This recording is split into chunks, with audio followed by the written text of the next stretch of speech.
Di Arab sendiri sekarang 30% penduduk Arab mengambil pilihan untuk ateis. Bahkan ada ulama-ulama Arab yang kemudian mengambil pilihan untuk ateis. Itu di Arab, Bapak Ibu. Kenapa tidak menarik? Karena banyak paksaan. Kita menghantam anak kita dengan doktrin, dengan dogma, bukan dengan keteladanan. Harusnya anak-anak itu melihat sesuatu yang indah pada diri kita. Lalu mereka bertanya, kenapa Bapak Ibu saya sabar? Nanti bilang, oh karena saya beragama. Gimana cara beragama? Baru dijelaskan di situ. Haleluya, haleluya, haleluya. Assalamualaikum warahmatullahi wabarakatuh. Salam Aki. Aku kabarkan Injil keselamatan. Bapak Ibu Tuhan, ketemu lagi dengan saya Evangelis Avraham Effendi Usman. Bagaimana kabar Bapak Ibu semua? Tentu luar biasa. Yes, yes, wow, kita itu sangat istimewa. Nah, saudaraku, para pencinta Injil Habaki dan para pengikut Kristus yang setia, saya ingin mengajak kita semuanya untuk menyaksikan sebuah cuplikan video disampaikan oleh Bapak Kiai Haji Saiful Karim. Dalam pengajian beliau menyampaikan kepada jemaatnya bahwa orang Arab hari-hari ini sudah banyak yang memilih jadi ateis. Bahkan ada beberapa ulama yang memilih jadi ateis. Ya, khususnya ya ulama dari Arab Saudi. Ya, sudah beberapa ulama daripada Arab Saudi memilih jadi ateis. Kenapa hal ini bisa terjadi, saudaraku? Dan kita akan mendengar, kita akan menyimak penyampaian beliau, pengupasan beliau, saudaraku. Dan sebelumnya, mari kita tempatkan hati dan pikiran kita di tempat yang netral. Ini hanya sebatas pengetahuan. Kalau pegangan kita itu Alkitab, ya. Pegangan kita Alkitab, kita sudah memiliki keyakinan yang pasti. Dan pedoman hidup kita adalah kita hanya fokus pada pribadi Kristus, Yesus HaMasiah, Yesus Kristus. Bukan pada pribadi yang lain, bukan pada agama. Pegangan kita bukan pada agama. Pegangan kita bukan kata si A, kata si B, kata si C. Apalagi kata orang-orang di luar kekristenan. Pegangan kita adalah Alkitab, Bapak Ibu. Makanya kita memiliki keyakinan yang kokoh, memiliki keyakinan yang pasti. Karena pegangan kita hanya satu, yaitu Alkitab. Apa yang tertulis dalam Alkitab itu yang kita imani. Apa yang tertulis dalam Alkitab itu yang kita lihat, yang kita dengar, dan yang kita lakukan, Bapak Ibu. Nah, firman Tuhan berkata dalam 2 Timotius 3 ayat 16, Bapak Ibu. Firman Tuhan ini, seluruh tulisan yang ada di dalam kitab suci kita ini adalah pengilhaman daripada Roh Kudus. Nah, berguna untuk apa? Bermanfaat untuk apa? Berguna dan bermanfaat untuk mengajar, untuk menyatakan kesalahan, dan untuk memperbaiki kelakuan. Dan untuk mendidik kita, saudaraku, ke dalam kebenaran. Makanya kita tidak mudah goyah. Kenapa? Karena kita memiliki pegangan yang kuat. Kita memiliki pedoman.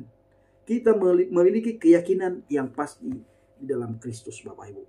Makanya kemanapun kita pergi, dimanapun kita berada, setiap orang Kristen dari ujung dunia manapun, ya, dari timur, barat, utara, selatan, dari seluruh penjuru mata angin, Bapak Ibu, ya. Kalau kita bertanya kepada orang Kristen, yakinkah engkau ketika engkau mati nantinya engkau masuk surga? Kita pasti ya yakin masuk surga. Kenapa? Karena pegangan kita itu Alkitab. Karena pegangan kita dan pedoman kita itu adalah Alkitab. Pusat dan fokus orang Kristen itu pada pribadi Yesus. Maka Yesus memberikan contoh, memberikan teladan kepada kita semuanya, Bapak Ibu. Berbeda sekali dengan apa yang disampaikan oleh Bapak Kiai Haji Saiful Karim. Nah, bagaimana cuplikan videonya? Mari kita simak sama-sama. Di Arab sendiri sekarang 30% penduduk Arab mengambil pilihan untuk ateis. Bahkan ada ulama-ulama Arab yang kemudian mengambil pilihan untuk ateis. Itu di Arab, Bapak Ibu.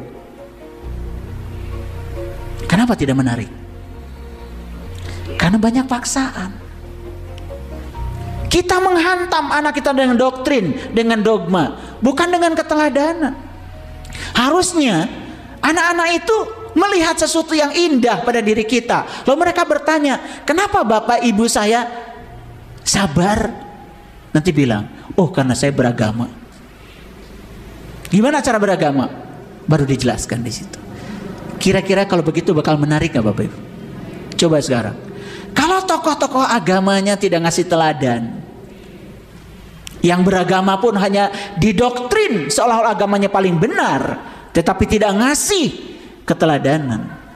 Lama-kelamaan, kira-kira generasi kita tidak ada paksaan dalam agama. Karena agama itu tidak memaksa, maka agama itu harus menarik. Jujur Bapak Ibu, apakah anak-anak kita tuh tertarik untuk sholat, atau karena dipaksa oleh Bapak Ibu untuk sholat? Berlawanan nggak dengan ayat ini? Tapi dilakukan.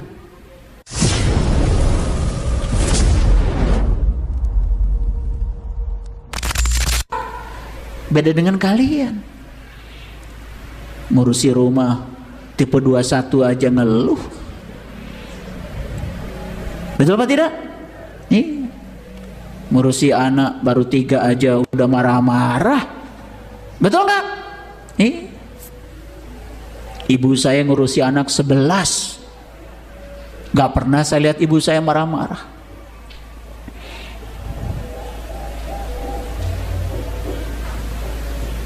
Kenapa dia tidak merasa berat memelihara apa yang di langit, yang di bumi? Karena yang di langit dan di bumi, yang nyata dia, yang tidak nyata dia. Yang mana yang bukan dia?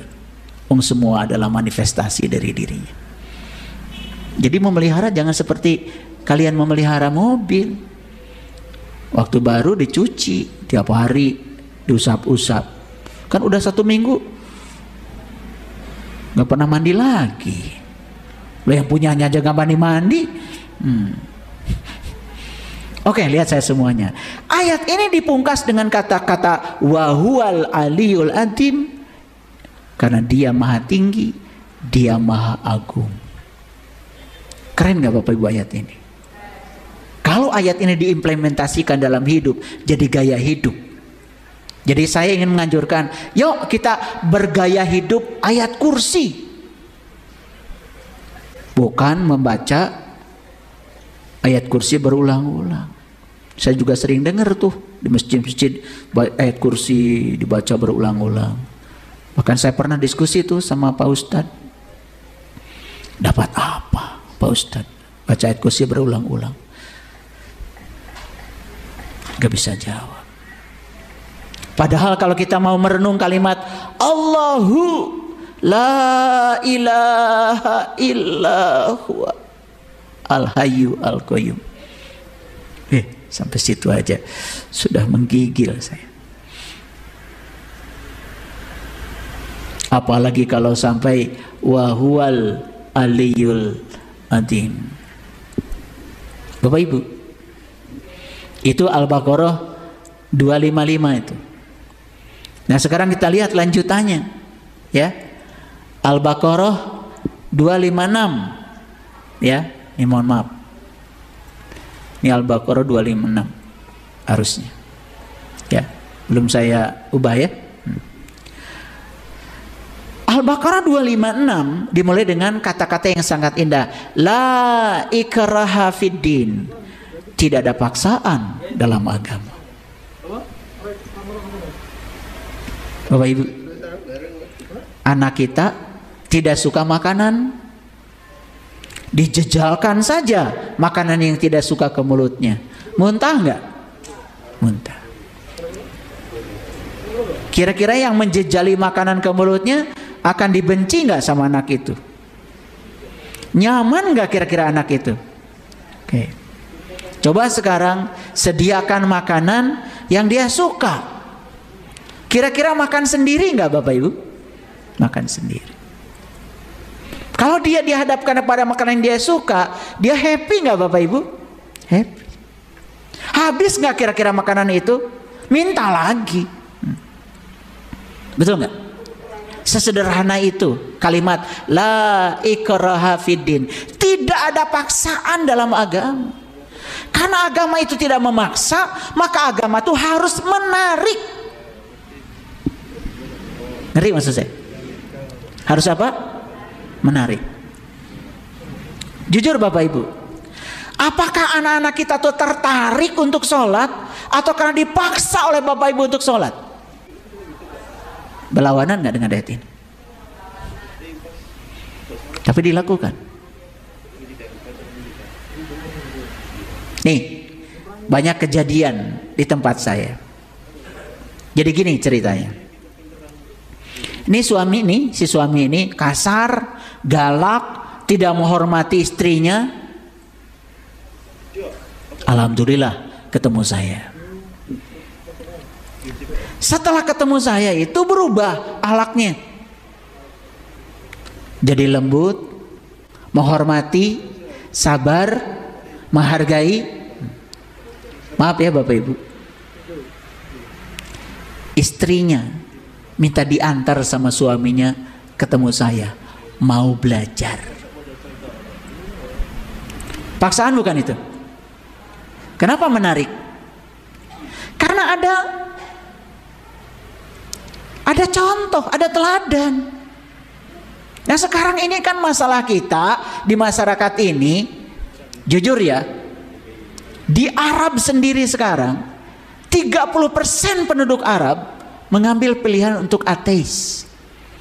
Bahkan ada ulama-ulama Arab yang kemudian mengambil pilihan untuk ateis. Itu di Arab Bapak Ibu.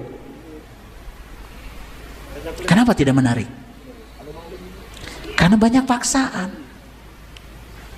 Kita menghantam anak kita dengan doktrin, dengan dogma, bukan dengan keteladanan. Harusnya anak-anak itu melihat sesuatu yang indah pada diri kita. Lalu mereka bertanya, kenapa bapak ibu saya sabar? Nanti bilang, oh karena saya beragama. Gimana cara beragama? Baru dijelaskan di situ. Kira-kira kalau begitu bakal menarik nggak Bapak Ibu? Coba sekarang. Kalau tokoh-tokoh agamanya tidak ngasih teladan, yang beragama pun hanya didoktrin seolah-olah agamanya paling benar, tetapi tidak ngasih keteladanan, lama-kelamaan kira-kira generasi kita, kalau mereka membenci agama yang dianutnya, masuk akal nggak Bapak Ibu? Cek sekarang, lihat. Ketika mereka lihat kekerasan di mana-mana atas nama agama dan Tuhan, mereka yang polos itu pasti akan mengatakan, kok agama begitu ya?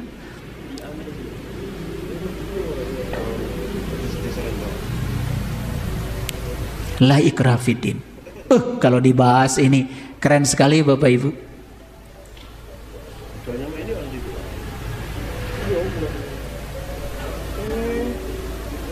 Ada orang dari Palembang. Dia ini ngaku sama saya, hidupnya selama ini jahat banget. Kadang-kadang ngerampok demi untuk memenuhi kebutuhan keluarganya. Setelah belajar kesadaran di tempat kami, kemudian mereka sadar. Dan apa yang dilakukan selama ini itu adalah keliru. Dia pulang ke Palembang, dia minta maaf sama keluarganya, minta maaf sama anak-anaknya.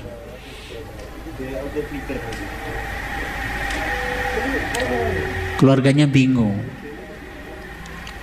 malah disebut kesurupan. Biasanya ngomongnya kasar, tidak menghormati, tiba-tiba datang ke rumah minta maaf, malah disebutnya kesurupan. Ini bapak ini kayaknya harus bawa ke rumah sakit jiwa, kayaknya kesurupan, saking anehnya. Padahal itu adalah perubahan, betul nggak? Jadi bapak ibu saya kasih tahu, kalau kita belajar agama dengan metode yang benar, hasilnya itu tidak mungkin menghasilkan orang-orang yang penuh kebencian, gak mungkin. Yang adalah orang-orang yang penuh cinta kasih. Yuk sekarang bapak ibu, ingin gak anak-anak kita mengikuti agama kita? Ingin. Gimana caranya? Tunjukkan kita nyaman di depan mereka. Tunjukkan kita penuh cinta kasih di depan mereka. Tunjukkan kita adalah teladan bagi mereka. Itu aja. Saya yakin mereka akan tertarik untuk beragama. Jadi kata kuncinya, agama itu tidak perlu dipaksa kalau mereka tertarik. Dan untuk tertarik, itulah tugas kita. Katanya rahmatan lil alamin. Rahmatan lil alamin itu artinya cinta kasihnya meliputi semesta raya. Lah kita aja mau bergaul hanya dibatasi pada pengajian kita aja. Betul nggak? Di mana rahmatan lil alaminnya? Aneh nggak Bapak Ibu? Aneh apa tidak? Oke. Nah, qad tabayyana rusdu minal ghoi. Kenapa? Duh Bapak Ibu, karena Allah sang kebenaran, kekuatan positif meliputi semua diri, meliputi semua makhluk. Sudah jelas kata Allah, yang mana petunjuk, yang mana kesesatan. Sudah jelas.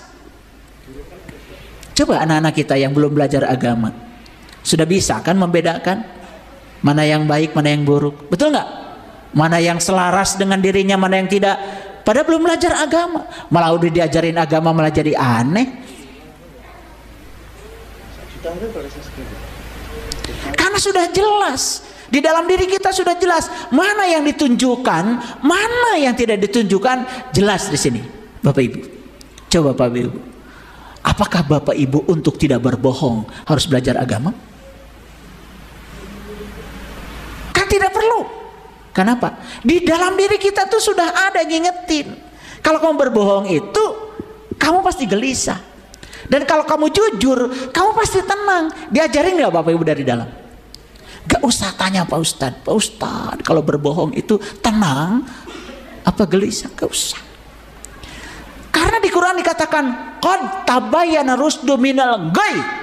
Sudah jelas mana kebenaran, mana kesesatan. Ada Allah sang kebenaran membimbing di dalam diri kita masing-masing. Nah, dengan agama tentu saja diperkuat, harusnya menguatkan dong, gitu. Fama yakfur bitagut wa yu'min billah faqad istamsaka bil urwatil wusqa lan fisomalaha. Karena itu barang siapa yang tertutup terhadap tagut dan beriman kepada Allah, sungguh dia telah berpegang pada tali yang kuat dan tidak akan pernah putus. Dan Allah Maha mendengar lagi Maha mengetahui. Nah, sekarang Bapak Ibu, tagut itu apa? Pernah lihat tagut belum? Belum? Oke. Mari kita lihat Al-Quran. Kata Al-Quran, tagut itu apa? Jangan tanya yang lain, tanya Quran biar benar ngajinya. Ya, oke, perhatikan saya. Rasakan dulu kalimat ini. Allahu waliyul ladina amanu. Allah pelindung orang-orang yang beriman. Paham ayat itu? Paham apa tidak? Saya curiga. Ulangi. Allah pelindung orang yang beriman. Seolah-olah ayat ini Allah itu melindungi yang beriman dan dia membiarkan yang tidak beriman. Terus yang tidak beriman siapa pelindungnya? Ngerti aja. Karena kita nggak pernah mikir, betul nggak? Udah aja informasinya begitu. Allah pelindung orang yang beriman, gitu. Siapa orang beriman? Saya. Gitu? Seolah-olah yang lain tidak dilindungi Allah. Padahal Allah udah bilang wasi'a kursius samawati wal ard. Dia itu kursinya, kuasanya meliputi langit dan bumi, meliputi semua makhluk. Jadi ayat ini seolah-olah sedang memberikan satu pernyataan yang berlawanan dengan pernyataan yang tadi. Katanya Allah meliputi semuanya, tetapi yang dilindungi cuma orang yang beriman. Ngerti nggak Bapak Ibu? Tambah pusing. Makanya ulangi, baca lagi. Allah pelindung orang yang beriman. Ngerti sampai situ? Belum ngerti. Belum. Nah, sekarang supaya mengerti, saya jelaskan. Kan sebetulnya Allah meliputi semuanya, betul?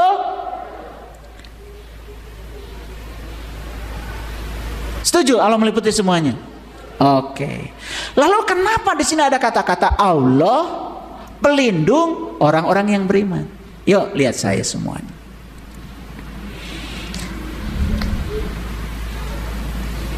Jadi orang yang beriman itu adalah orang yang merasa kalau dirinya selalu dilindungi Allah. Kan dia sadar kalau Allah bersama dirinya. Itulah orang beriman. Bukan Allahnya tidak melindungi. Orang beriman itu orang yang yakin kalau Allah tidak pernah terpisah dari dirinya. Masuk akal kalau gitu? Oke. Jadi bedanya apa? Orang beriman dengan orang kafir. Apakah Allah pada orang beriman? Allah ada pada orang beriman? Apakah Allah meliputi orang kafir? Nah gitu. Bedanya apa sekarang? Orang beriman itu yakin sepenuhnya kalau dirinya merasa dilindungi oleh Allah. Jadi orang yang tidak beriman itu orang yang tidak merasa kalau dirinya dilindungi oleh Allah. Kira-kira kalian orang beriman atau bukan? Nah, loh baru mikir. Masih suka sama Allah? Ya Allah lindungi aku. Suka nggak gitu? Suka apa tidak? Ini orang beriman atau bukan beriman? Berarti orang yang masih ya Allah lindungi aku, berarti dia sedang merasa tidak dilindungi. Orang yang suka minta perlindungan kepada Allah beriman apa tidak? Nah loh baru kebahas sekarang. Habis ngaji kalian tuh nggak jelas. Jadi orang beriman tuh siapa menurut ayat ini? Orang yang merasa kalau dirinya selalu dilindungi oleh Allah. Apapun yang terjadi, dia yakin itu perlindungan Allah.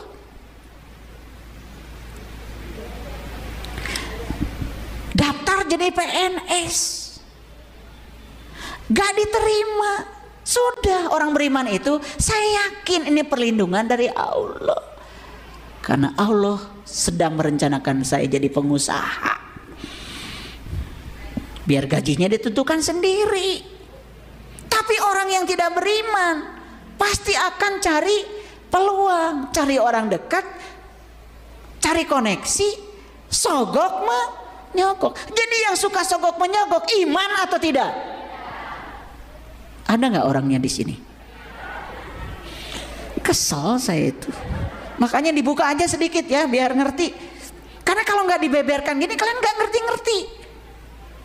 Jadi kata-kata Allah melindungi orang beriman itu kan menegasikan seolah-olah Allah tuh hadir bersamamu yang mengaku iman dan tidak hadir bersama yang tidak mengaku iman. Betul nggak? Padahal Allah wasi'a kursius samawati wal ar. Kan kursinya meliputi langit dan bumi. Jadi bedanya apa? Yang satu merasa dilindungi, yang satu merasa tidak dilindungi. Jadi yang suka minta perlindungan berarti belum merasa dilindungi. Tah eta. Ada nggak di ruang ini orangnya? Acungkan tangan. Cenah rumah saya. Dan kalau nggak dibuka gini ngaji, nggak ngerti-ngerti. Malah menimbulkan kebingungan. Yang mikir, bingung sote. Itu mikir matara bingung. Ngerti maksud saya? Oke, gini lihat saya semuanya. Saya itu bawa payung. Ya. Saya bilang kata saya, kamu jangan keluar dari payung ini. Nah, saudara gue kasih Tuhan, para pencinta Jel Habagat, bagaimana tanggapan kita semuanya setelah kita sama-sama mendengar, kita sama-sama melihat, dan kita sama-sama menyaksikan apa yang disampaikan oleh Kiai Haji Saiful Karim. Silakan Bapak Ibu tulis di kolom komentar dan mari kita pergunakan komentar kita dengan bijak. Jangan pernah kita menghina orang lain, jangan pernah kita menyakiti orang lain lewat komentar kita. Tetapi biarlah lewat komentar kita banyak orang diberkati. Lewat komentar kita banyak orang termotivasi. Termotivasi ke jalan yang lebih baik Bapak Ibu ya. Bukan termotivasi ke jalan yang jahat. Nah saudaraku, sebagaimana yang saya katakan tadi di awal bahwa kita sangat bersyukur karena pedoman kita itu Alkitab. Hanya satu pegangan kita dan hanya satu pedoman kita. Dan hanya satu fokus kita, yaitu Alkitab. Di dalam Alkitab ini menceritakan satu pribadi yang harus kita ikuti, yang harus kita teladani dan harus yang kita contohi, ya, yang harus menjadi contoh bagi kita, yaitu Yeshua HaMashiach, Yesus Kristus. Bukan pribadi-pribadi yang lain. Pribadi yang lain itu hanya sebatas untuk memberikan motivasi, untuk memberikan pengetahuan kepada kita, untuk menguatkan iman percaya kita, supaya kita juga tambah hari tambah dekat dengan Tuhan, semakin hari semakin melekat dengan Tuhan, dan semakin hari semakin punya keintiman dengan Tuhan. Dan juga pribadi-pribadi yang lain adalah sebagai contoh bagi kita, supaya kita lebih bersemangat di dalam Tuhan, dan lebih bersemangat, lebih giat memberitakan Injil, memberitakan firman Tuhan, dan bersaksi. Bersaksilah sampai Tuhan datang. Bersaksilah sampai Tuhan datang. Bersaksi, bersaksi, bersaksi, haleluya. Bersaksilah sampai Tuhan datang. Nah saudaraku, di dalam 2 Timotius 3 ayat 16 ini sangat penting sekali bagi kita. Segala tulisan yang diilhamkan Elohim bermanfaat untuk mengajar, untuk menyatakan kesalahan, untuk memperbaiki kelakuan, dan untuk mendidik orang dalam kebenaran. Maka inilah satu-satunya pegangan orang Kristen, karena semakin kita membaca Alkitab, kita merenungkan Alkitab, kita semakin kuat iman kita. Semakin kita percaya bahwa Tuhan itu nyata di dalam kehidupan kita. Luar biasa Bapak Ibu Alkitab itu. Nah ini dia saudara ya. Maka jangan pernah kita meninggalkan Yesus ya. Di luar Yesus itu mudah-mudahan, di luar Yesus tidak ada satu kepastian yang pasti, satu kepastian yang nyata. Di luar Yesus itu moga-moga tidak ada suatu kepastian saudaraku. Baik Bapak Ibu, apa yang Bapak Ibu dapatkan melalui cuplikan video itu, silakan tulis di kolom komentar, dan mari kita benar-benar mempergunakan komentar kita dengan bijak. Dan saya mengucapkan terima kasih kepada saudara yang selalu mendukung pelayanan Habaget, baik melalui doa, dana, motivasi maupun support saudara semuanya. Terus di kolom doa dan bawa pelayanan kita dalam doa syafaat Bapak Ibu, agar lewat pelayanan kita banyak orang dikuatkan, banyak orang dimenangkan, dan banyak orang yang sudah undur di hadapan Tuhan mereka bisa kembali, dan mereka yang sudah dimualafkan lewat pelayanan kita, lewat kesaksian kita, lewat Injil yang kita beritakan, mereka bisa kembali ke jalan yang benar. Satu-satunya jalannya kebenaran dan hidup adalah Yesus HaMasiah, Yesus Kristus. Jangan pernah cari jalan yang lain. Ya, mau jadi ateis, mau masuk agama apapun, jangan. Ya, karena pegangan kita orang Kristen adalah Alkitab. Pedoman kita ini dan fokus kita hanya kepada Kristus, karena Dia menjadi teladan, menjadi contoh bagi kita orang-orang yang percaya kepadanya. Terima kasih. Shalom alaikum Bishem HaMasiah. Salam Aki. Aku kabarkan Injil keselamatan. Bapak Yahweh Bishem Adonai Yeshua HaMasiah Ruach Kudus memberkati kita semua. Haleluya. Amin. Salam Murtadin. Terima kasih.